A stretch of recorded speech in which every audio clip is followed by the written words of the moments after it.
미션 let's go 저 건물을 찾으러 Pose with the fans Pose with the pose with the pose with the fans Pose with the pose with the pose with the fans Pose with the fans Pose with the fans Pose with the pose with the pose with the fans Pose with the pose with the pose with the fans Pose with the fans Pose with the pose with the pose with the fans Pose with the pose with the pose with the fans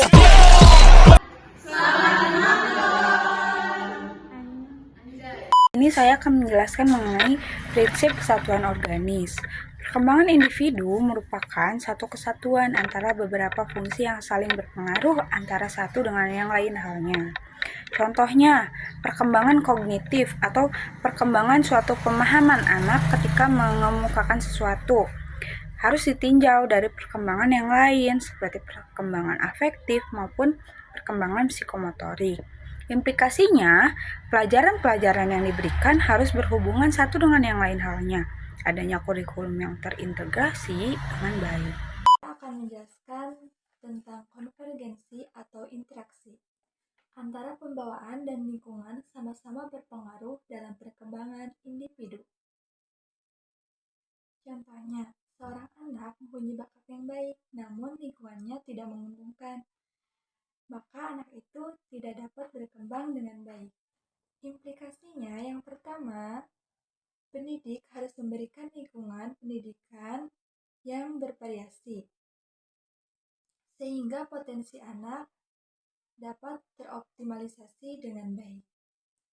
Contohnya, dalam pelajaran IPA, siswa dapat diajak melakukan eksperimen sederhana, sehingga belajar menjadi lebih menarik dan aplikatif.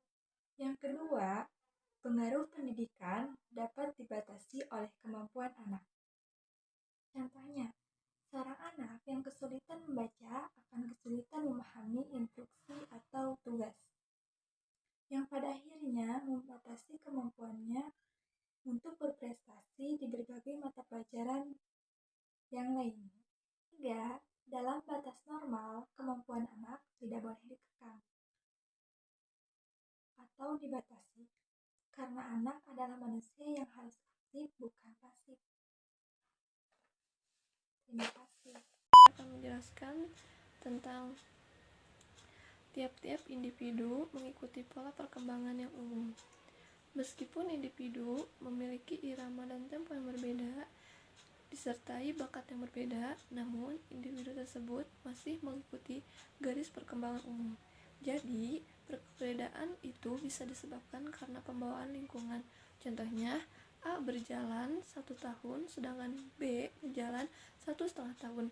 Baik A dan B mengikuti pola perkembangan umum, walaupun A lebih cepat berjalan dari B. Implikasinya, proses pendidikan dapat diberikan secara klasikal.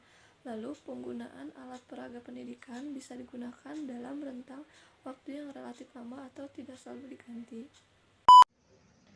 Tempo dan irama perkembangan.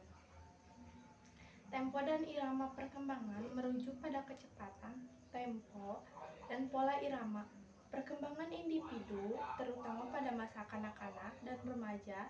Kedua konsep ini menggambarkan bagaimana setiap anak berkembang dengan kecepatan dan tahapan yang berbeda dalam aspek fisik, kognitif, emosional, dan sosial.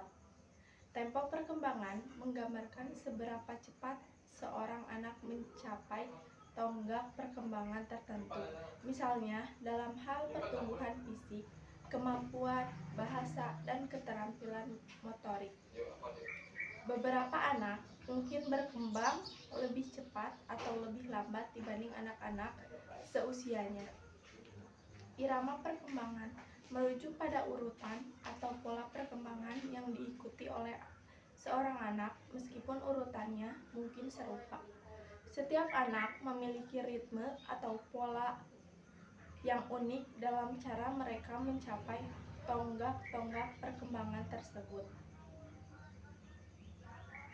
Sebagai seorang guru, penting untuk memahami bahwa setiap siswa memiliki tempo dan irama perkembangan yang berbeda.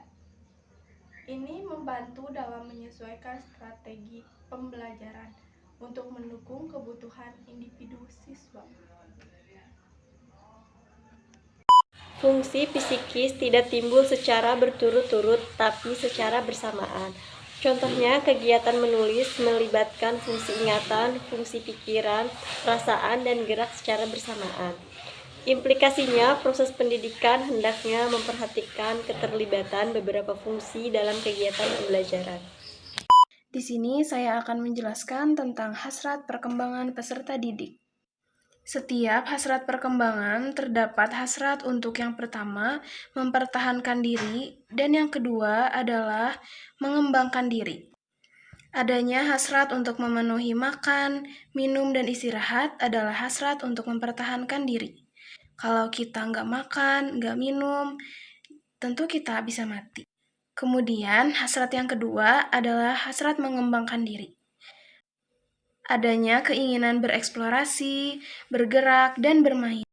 Implikasinya adalah jalannya proses pembelajaran harus memperhatikan adanya hasrat kebutuhan tersebut. Jadi, hasrat untuk terus bergerak, terus bermain, mengeksplorasi hal-hal yang menurut peserta didik itu menarik. Akan menjelaskan tentang kematangan. Proses pendidikan harus disesuaikan dengan kematangan peserta didik. Contohnya, anak usia 7 bulan baru bisa duduk, tidak boleh dipaksa berjalan. Implikasi hukum perkembangan meliputi 3 bagian. Yang pertama ada pengembangan, penyusunan, pemilihan, penggunaan materi, strategi, metodologi, sumber, evaluasi belajar, mengajar hendaknya memperhatikan periode perkembangan peserta didik. Yang kedua ada program kurikulum. Belajar mengajar disusun secara bertahap dan berjenjang sesuai dengan tahapan perkembangan peserta didik. Ketentuannya seperti dari sederhana menuju yang kompleks, lalu dari mudah menuju suka, lalu sistem belajar mengajar diorganisasikan agar terlaksana prinsip mastery learning, belajar tuntas, dan continuous progress, maju berkelanjutan. Yang ketiga ada program dan strategi belajar mengajar, idealnya dikembangkan dan diorganisasikan pelakuan intervensi yang dapat merangsang dan mendorong perkembangan peserta didik. Pertumbuhan dan perkembangan membutuhkan suatu asuhan atau bimbingan yang dilakukan dengan sadar. Implikasinya, para pendidik harus mengetahui dengan baik apa yang sudah diberikan kepada para peserta didik itu baik dan sesuai dengan tahapan perkembangannya yang sudah dirancang dan terencana. Implikasinya, proses pembelajaran harus diperhatikan, direferensiasi dan integrasi. Misal, dalam berhitung, ada proses pembelajaran tambah, kurang, kali, dan bagi secara terpisah. Tapi, kemudian pembagian diintegrasikan dalam perhitungan yang makin kompleks. Demikian dari kelompok kami.